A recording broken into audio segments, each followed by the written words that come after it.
A newsroom whereby Azimio MPs have walked out from the National Assembly chambers in protest of the housing bill.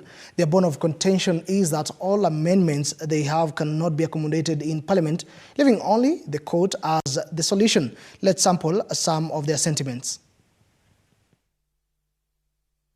We say housing is not an issue of concern to Kenyans. Kenyans have serious things ranging from unemployment, high cost of living, to high cost of education that should be discussed on the floor of the Parliament.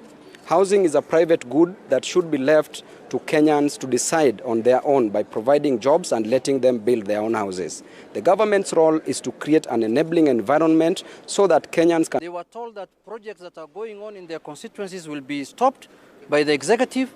Some of them told me they were called by executive members, senior executive members like PSS and ministers from the counties they come from. But if you are going to threaten them, intimidate them, they are people who are taxpayers.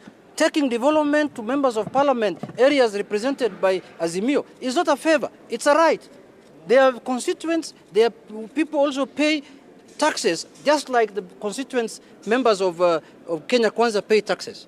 So today I was really shocked, because I wanted to de-whip some of them. But some of them came crying on their knees and told me, my friend, I had a project going on in my constituency and I got a phone call the previous day and I was told, if you don't vote in this manner, we are going to stop that project in your constituency. I told him, stand up, don't worry, go and serve your people, but next time, don't listen to that, because we are going to make it very clear to the Kenyans that it is your right to get development and it is your right to be served with your taxes.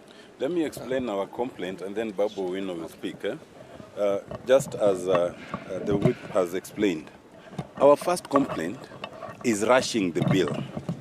You realize that this is only the third day since the bill was introduced. It was introduced last week on Thursday, which is the last day of sitting. Yesterday was Tuesday and today is Wednesday. The idea of having a bill that is as important as it is, fast-tracked within 3 days, is a matter of national concern. And for those of you who will watch, you will see that all of us members here who were present yesterday during the second reading were denied the opportunity. I was the only one allowed by the Speaker to speak because I had made a special intervention, so that the voices of all of us who are here, the voices of their constituents, has not been heard.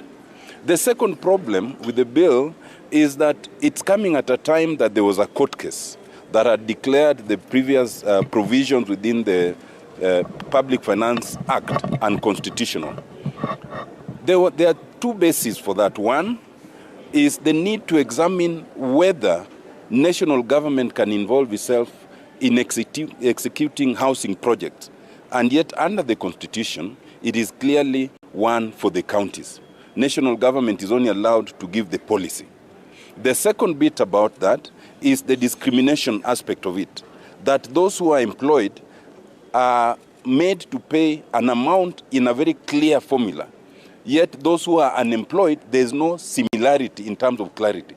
Those two issues have not been addressed. We had thought that they would be addressed first before you come to conceiving what the bill looks like.